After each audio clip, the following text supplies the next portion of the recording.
খবরদার বাচ্চার এই কপালে টিপ দিয়ে বাচ্চাকে বাইরে নিয়ে যাবেন না। কথা বোঝা গেল না? টিপ দিয়ে বাচ্চাকে বাইরে নিয়ে যাবেন না, বাচ্চাকে সাজগোজ করে বাইরে নিয়ে যাবেন না, সন্ধ্যার সময় বাচ্চাকে ছাদের উপরে নিয়ে যাবেন না, সন্ধ্যার সময় বাচ্চাকে উঠানে আগুনে নিয়ে যাবেন না, বাড়ির চত্বর বাইরে নিয়ে যাবেন না।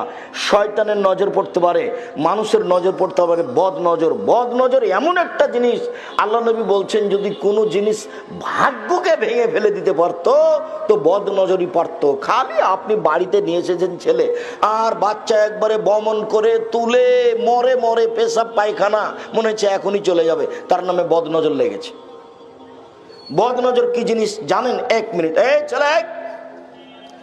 আপনারা স্বামী স্ত্রী বাড়িতে বসে আছেন, আপনার স্ত্রী আপনাকে বলছে শোনো দেখছো মুরগির বাচ্চাগুলো কত সুন্দর সুন্দর হয়ে উঠেছে, তা আপনাকে দেখতে ডাকলো, তা আপনিও দেখলেন, স্বামী স্ত্রীর বাচ্চাগুলি দেখলেন।